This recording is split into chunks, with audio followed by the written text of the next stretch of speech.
Hola, buenos días, tardes, noches a todo el mundo. Hoy vamos a hablar, como os prometí la última vez, de la dictadura franquista, ¿verdad? Nos quedamos con la guerra civil que transcurrió pues de 1936 hasta 1939, aunque sí es cierto que el periodo de inestabilidad e incluso pues estos fusilamientos, represiones, asesinatos empezaron un poco antes, ¿verdad? Estos franquistas, los nacionales. Franco se hace con el poder definitivamente después de la guerra civil y se queda como jefe supremo del país hasta que muere, básicamente en 1975, aunque ya veremos que no todos los periodos de esta dictadura son iguales. De hecho, a partir de cierto momento existió pues el meme de llamarlo dicta blanda, ¿no? Porque no era una dictadura muy dura, no era muy disciplinado ya, sino que era un poquito de boquilla, ¿no? No demasiado. Os he traído un artículo de muy interesante es una revista que trata de temas tanto de ciencias exactas como ciencias sociales y de arte y otras cosas así, de una manera, divulgativa, ¿no? Son artículos de divulgación científica, pero pienso que sobre todo pues esta sección de historia suele estar muy bien y está bien ilustrada, y entonces he pensado explicar las características de la dictadura de Francisco Franco con este artículo, porque explica, pues expone varias facetas de esta dictadura y pienso que está bien ilustrado y puede estar muy bien, ¿no? Puede estar muy bien, es moderno, está actualizado, veis, en 2025 y lo podemos observarlo, podemos discutir.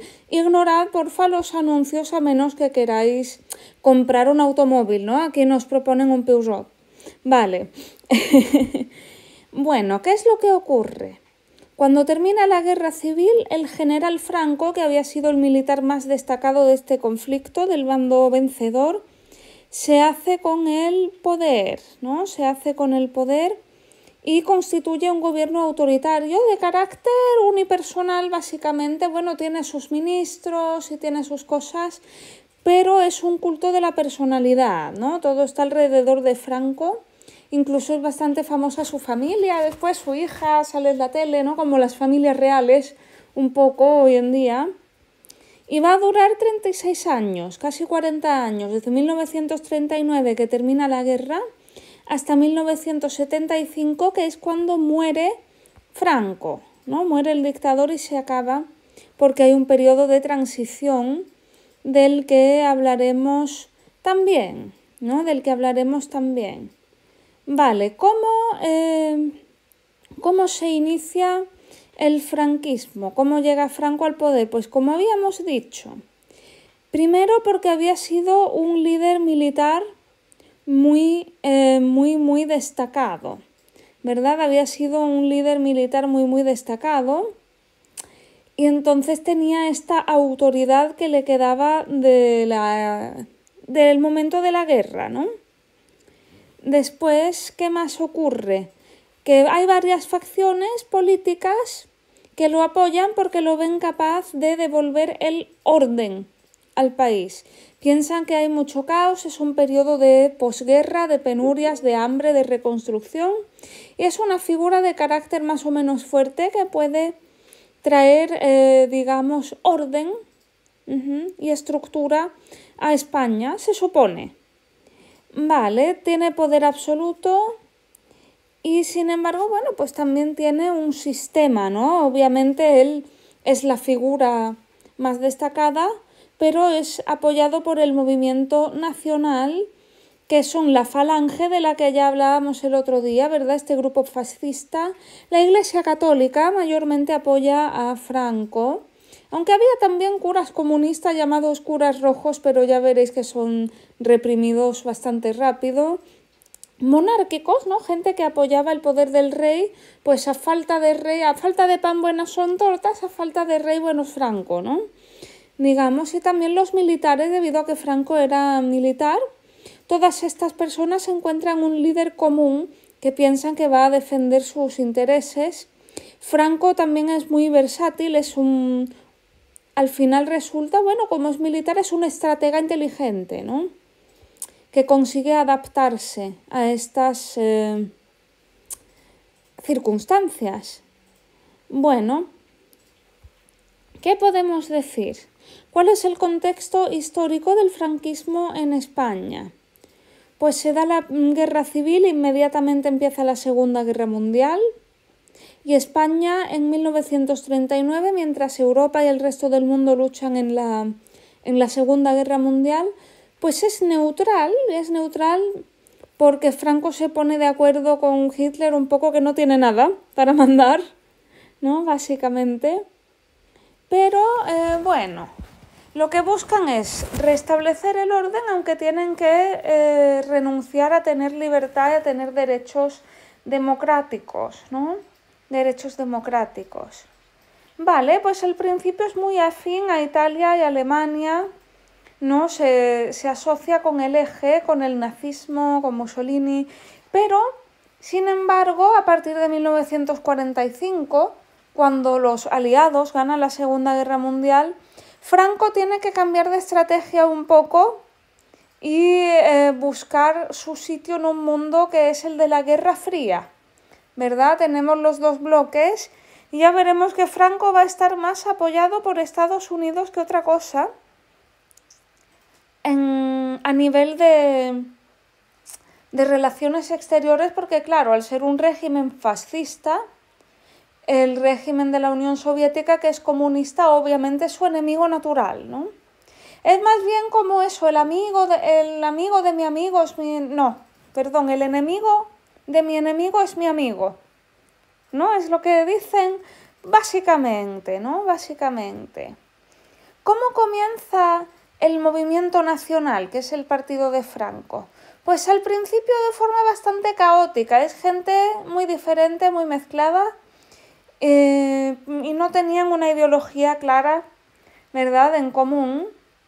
Eran grupos muy diversos con intereses que también eran diferentes, pero Franco es capaz de ponerlos a todo más o menos de acuerdo, y como era este partido o ninguno, a pesar de que había peleas y había conflictos internos, como no tenían ideología, también históricamente pues se van adaptando al viento que mejor les sopla, ¿no? Y al árbol que más sombra le daba.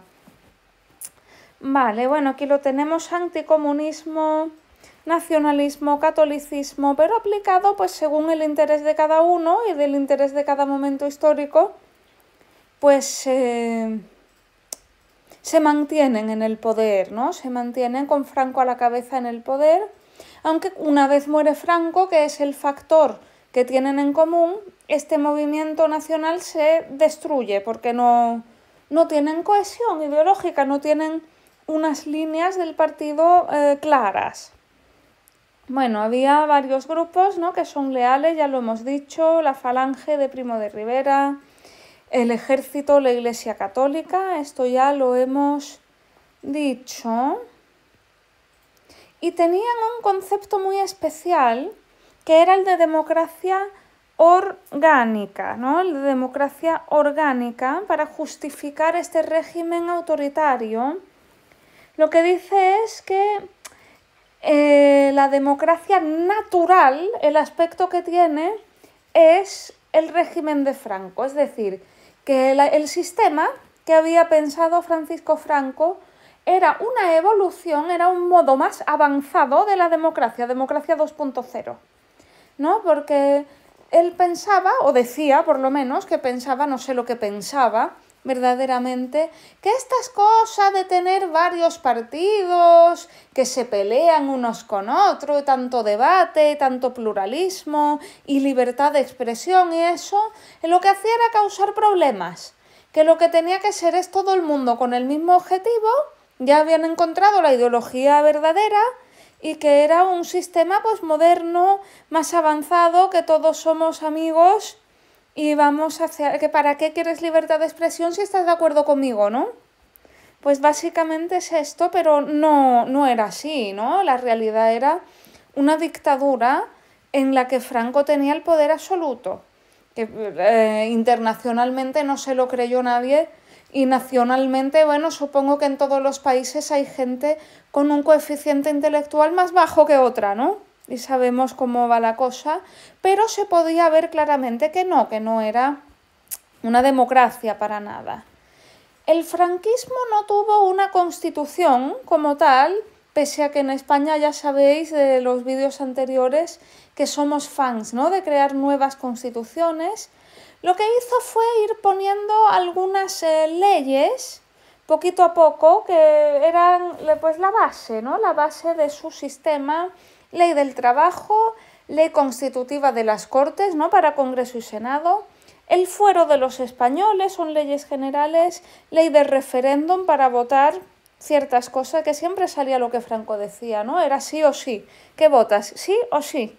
Ley de sucesión, que nombraba a Juan Carlos I, que fue después rey de España, era el heredero, ¿no?, de los Borbones, estaba en el exilio. La ley de sucesión oficialmente declara que el heredero de los Borbones pues va a ser el siguiente dictador, aunque ya veremos con la transición democrática que no será así, ¿no?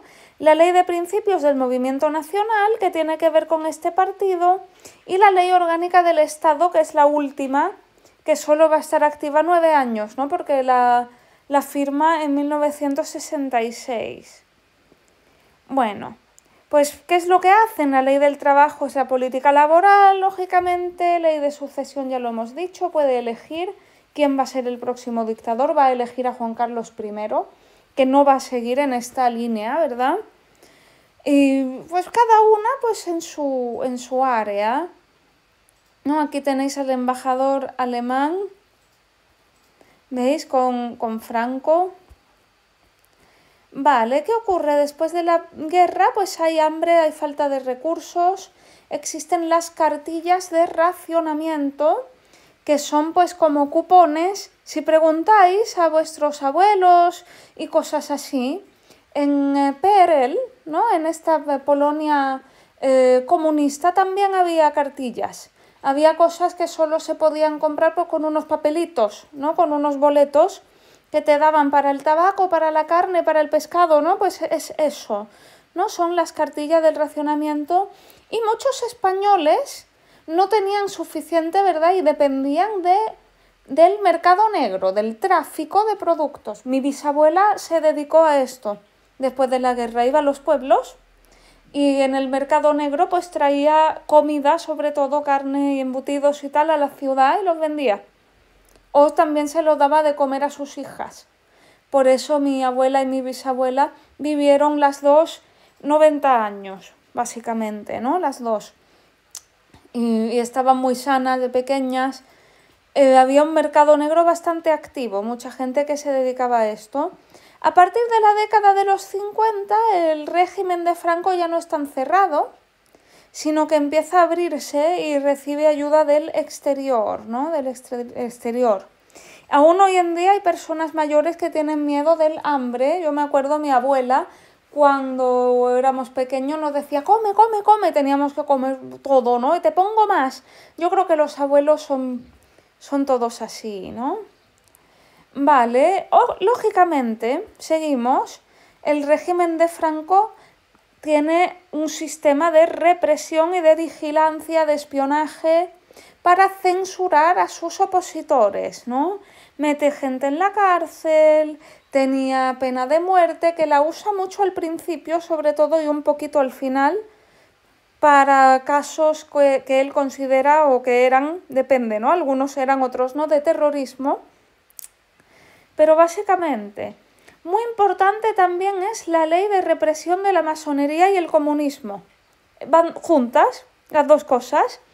Y es muy curioso, ahora lo veréis que hay otro punto que lo explica en este artículo, que Franco consideraba, bueno, claro, el comunismo era el lado del espectro político contrario, ¿no? El Franco era fascista, los comunistas pues eran los peores del mundo, ¿no? Pero él consideraba que la masonería era un problema muchísimo más grave y más serio. Consideraba que los masones querían dominar el mundo y que lo iban a quitar del poder, que estaban causando revoluciones por toda Europa y no sé qué, con los judíos también tenía un sistema de creencia bastante extraño, que no por nada Franco intentó unirse a los masones españoles 2 veces antes de la guerra y lo rechazaron las 2 veces. Puede ser que fuera por eso, ¿no? Que le dijeran que no y estuviera un poquillo enfadado. Pero tenía mucho de teórico conspiranoide. Franco era fan de las teorías conspiratorias. Se llamaba, según él, porque él escribió artículos e incluso un libro sobre la masonería en España, él llamaba a este supuesto problema el contubernio judeo-masónico comunista. Contubernio con B, si lo queréis buscar después para escribirlo en Google, ¿no? ¿Cómo suena contubernio? Vale. ¿Qué va a ocurrir después? Los primeros años, este grupo fascista paramilitar, la Falange, tiene un papel muy destacado, ¿no? Porque es una época muy fascista. Ramón Serrano Súñer es el jefe de la Falange, es cuñado de Franco. Y bueno, pues la Falange aporta este discurso de carácter nacionalista, ¿no? Estaba inspirada por Mussolini, por los italianos. Partido único, Estado autoritario, sistema centralizado, y el partido controla la vida política y la vida social de sus ciudadanos. La Falange ya no es tan influyente a partir de que Italia pierde la Segunda Guerra Mundial junto con Alemania, Japón, esta gente, ¿no? Y entonces el sistema fascista pues busca amigos nuevos, los católicos, los tecnócratas, que son un tipo de católicos especial, el Opus Dei. Creo que en Polonia existe el Opus Dei, en España todavía está, tienen universidades propias e introdujeron como reformas agrícolas y tal, es un poco extraño el Opus Dei. Vale, al principio Franco adopta un modelo autárquico. Autarquía significa que él es Juan Palomo, yo me lo guiso, yo me lo como. ¿Qué quiere decir? Pues que él controla la economía, España quiere él que sea totalmente independiente, se invierte en industria, en agricultura, se crea, bueno, se nacionalizan, ¿no? Que eran empresas privadas, empresas pues se convierten en públicas del Estado. Renfe es la de los trenes españoles, Iberia es la compañía aérea de España hasta hoy, ¿eh? Endesa, que es de energía, ¿no? De gas natural.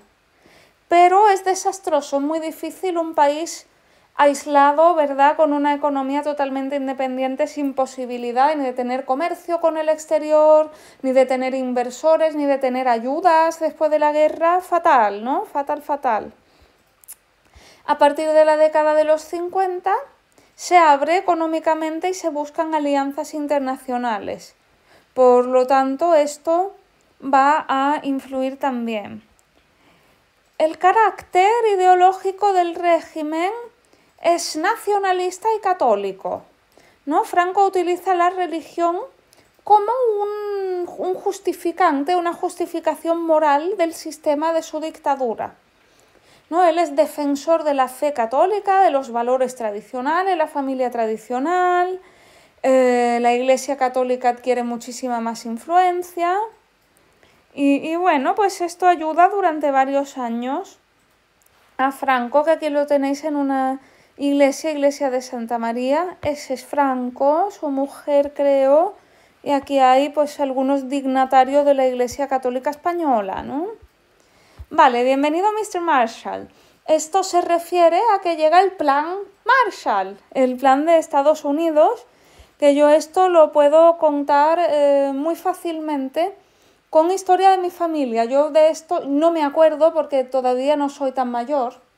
Cuando yo trabaje en la Universidad de Varsovia más años y la gente estudie pues el siglo XXI y tal, entonces me acordaré yo. Pero mi abuela, mi madre y eso pues me han contado que mi madre recibió leche en polvo, de esta que le echas agua para poder beberte la leche en la escuela, se la daban, del plan Marshall.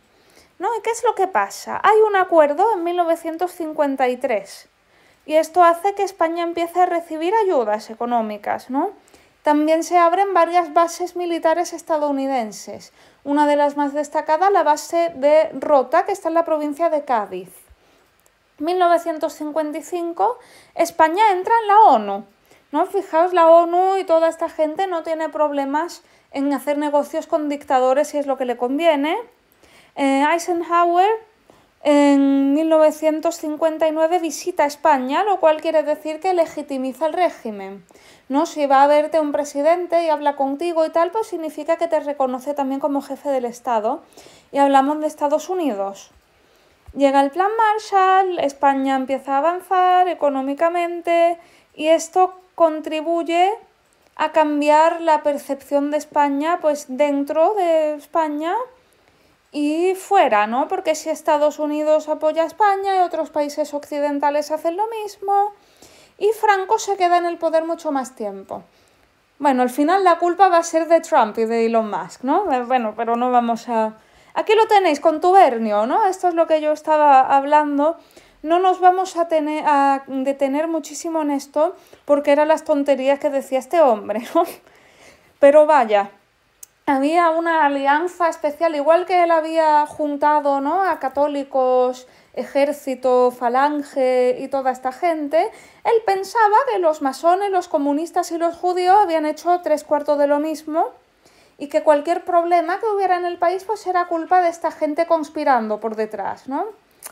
Es un enemigo común imaginado para entretener a la gente, básicamente, ¿no? Sí, aquí lo tenéis, ¿no? Su odio hacia la masonería era mucho más intenso. El primer novio de una de mis bisabuelas era masón y lo metieron en la cárcel 12 años y un día después de la guerra civil, ¿no? Para que tengáis en cuenta, la ley antimasónica y anticomunista pues era bastante seria y mucha gente pues fue a la cárcel bastante tiempo, ¿no? 10 años o más. Si era mucho de decir X años y un día, ¿no? Como este día era peor todavía, era echar sal en la herida, ¿no? O algo. Y esta estrategia pues le funcionó. La verdad es que la gente se lo creyó, lo de los masones y los judíos y eso. Y aún ahora a veces la gente mayor, no a los judíos, pero lo de los masones, como una sociedad así un poco secreta y tal, lo mira con un poco de sospecha, ¿no? Sus, ¿no? No sabemos muy bien eso qué es. ¿De qué más podemos hablar? Los pantanos del tío Paco, Paco Francisco, ¿no? Franco construyó muchos pantanos, embalses de agua para mejorar la situación porque en España siempre falta agua, ¿no? Y la verdad es que esto funcionó. Lo de los pantanos fue una buena idea y por lo tanto pues ahora se conserva el agua en estos pantanos todavía y les sirvió mucho como propaganda. Todos los meses iba a algún pueblo a inaugurar un pantano, cortar la cinta roja con las tijeras, ¿no? Podéis pensarlo, ¿no? Pero estas infraestructuras son útiles incluso a día de hoy para que veáis que incluso un reloj que está parado dice la hora bien 2 veces al día, ¿no? No quiere decir que seas un dictador, que todo lo que hagas sea malo. En los años 60 llegan los tecnócratas, estos cristianos extraños, es un grupo cristiano, se llama el Opus Dei, que tiene especialistas en economía, en industria, y entonces España empieza a crecer económicamente, aunque después se quedan atrás, porque son muy conservadores, son muy antiguos, ¿no? Vale. Spain is different. ¿Por qué pone esto aquí en inglés? Porque también en los años 60 empiezan a llegar turistas del extranjero a España, sobre todo suecos, alemanes de Alemania Occidental, por supuesto, y a veces ya ingleses y estas cosas, que incluso, fijaos, mi abuelo era taxista y trabajaba, ¿no? Desde el aeropuerto de Málaga, pues iba a Torremolinos, a Marbella, estas cosas, y aprendió inglés solamente hablando con estos turistas, con americanos que llevaba la base de Rota también, en fin. ¿no? Pues esto genera pues, un gran dinamismo económico, nuevos puestos de trabajo, entran divisas que son monedas extranjeras, ¿no? Dinero del extranjero. Y bueno, Spain is different pues era el eslogan, ¿no? De la campaña para la publicidad turística. Crece la clase media, hay cambios sociales, la gente está cómoda, tiene más dinero, tiene pisos, tiene coches, sobre todo el SEAT 600. Si os gustan los coches clásicos podéis mirar cómo es el SEAT 600, pero lo que pasa es que si la gente tiene sus necesidades básicas cubiertas y vive más o menos cómoda, empieza a tener ideas democráticas y aspiraciones más altas, con lo cual en los años 60 y sobre todo 70 empieza a haber una nueva oposición al régimen por parte de la clase media, ¿no? Como antes era la burguesía en el siglo XIX, más abierta de mente, más liberal, pues ahora tenemos una clase media que va creciendo, ¿no? Hay algunos intentos de abrir el régimen, la ley de prensa e imprenta del 66, que intenta quitar un poquito de censura. La propuso Manuel Fraga, que después siguió siendo político en el partido del PP, que es como de derecha, ¿no? Centro derecha, es uno de los dos más grandes, ¿no? PP de derecha, PSOE, Partido Socialista de izquierda, PP es Partido Popular. Pues Fraga siguió en el PP, ¿no? Como político, intentó dar más libertad de expresión, que se abre un poquito, ¿no? Pero el núcleo duro, la vieja guardia, se opone a todos los cambios, ¿no? Hay tensiones pues hasta que se pelean todos finalmente cuando muere Franco en 1975. Aquí tenéis a Franco muy mayor, ¿no? Este Franco. Vale, ¿qué va ocurriendo? Pues España pierde las últimas colonias que tiene en África, que son Marruecos, Guinea Ecuatorial y el Sáhara Occidental, ¿no? Marruecos en el 56, Guinea en el 68 y al final, ¿no? En el Sáhara Occidental, en el 75, cuando ya va a morir Franco, el gobierno marroquí organiza la llamada Marcha Verde, es una serie de protestas, y España le da el territorio a Marruecos, ¿no? Esto también fue un golpe de reputación. ¿Qué ocurre en los últimos años? Pues ya entran los años 70 y hay mucha inestabilidad de nuevo, social, política, en todo el mundo hay transformaciones, ¿no? 70-80, estos años. La crisis del petróleo del 73 crea una crisis económica y Luis Carrero Blanco, que es de esta foto que está, era la mano derecha de Franco, fue asesinado además en un atentado muy vistoso. Pusieron una bomba en su coche y el coche salió volando. Todavía hay memes de coches voladores en España. Si ponéis Carrero Blanco coche volador, en Google os saldrán. Bueno, es de mal gusto, pero yo os lo digo porque es parte de la cultura actual de España, ¿no? ETA, que es Tierra y Libertad en vasco, en euskera, es un acrónimo, es el grupo terrorista que además se mantuvo activo hasta bien entrado el milenio, ¿no? Y bueno, pues hay agitación social, política. Después de Carrero Blanco entra Carlos Arias Navarro, que intenta ser un poquito más liberal, pero el grupo más conservador se le resiste. ¿Qué ocurre? Pues Franco había elegido al príncipe Juan Carlos de Borbón como su sucesor, lo cual no le gustó a todo el mundo en el franquismo porque les parecía que era demasiado demócrata. Y efectivamente Juan Carlos I se hizo rey, ¿no? Cuando murió Franco, y no quiso seguir con la dictadura, sino que inició esta transición hacia la democracia, ¿no? Franco se equivocó, digamos, con su sucesor y este rey pues apoyó la democracia incluso frente a un golpe de estado que hubo para intentar restablecerla, ¿no? Bueno, muere Franco, sin esta figura todo se desmorona, se va todo al garete, va todo para abajo, ¿no? Y en 1976 Juan Carlos I influye para que dimita a Carlos Arias Navarro y nombra a Adolfo Suárez como presidente del gobierno. Adolfo Suárez Ahora el aeropuerto de Madrid, Barajas, se llama Madrid-Barajas Adolfo Suárez. Es el político más influyente de la historia contemporánea de España.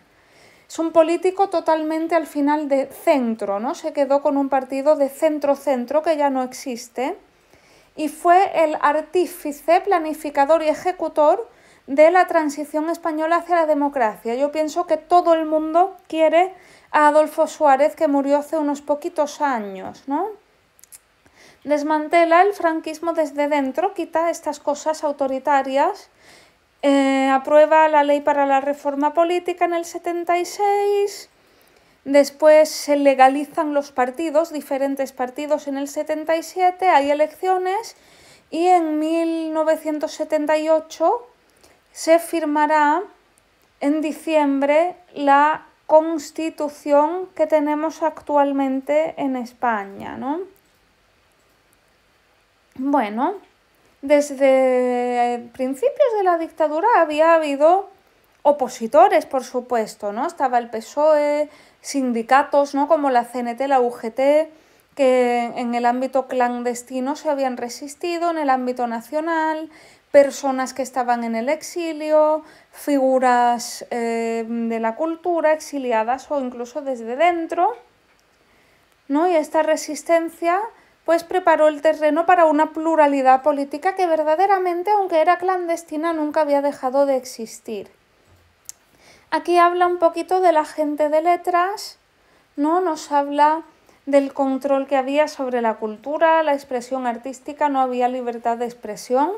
El régimen controlaba la prensa, la literatura, el cine, todo tenía censura, y esto lleva a muchos artistas e intelectuales a salir de España, se van del país, ¿no? Algunos continúan trabajando en el exilio y hubo gran parte, ¿no? que o vuelve a partir de los años 60 o aparecen en España, son personas más jóvenes, y los movimientos artísticos pues, pueden ser más revolucionarios, ¿no? Y ya van un poco contra el régimen. Vale, no quiero tampoco alargar esto demasiado, por lo cual voy a dejar el vídeo aquí con este artículo y hablamos de la transición en un adendo pequeñito. Os haré un vídeo muy pequeñito de la transición, o lo intentaré, aunque es muy interesante. Y ya acabamos con España. Ya nos quedará solo que os mandaré materiales sobre los distintos países de Hispanoamérica en el siglo XX. Pues nada, pasarlo bien, a estudiar mucho si tenéis que estudiar, a descansar si ya habéis terminado con esto y es lo último, y nos vemos pronto. Hasta luego.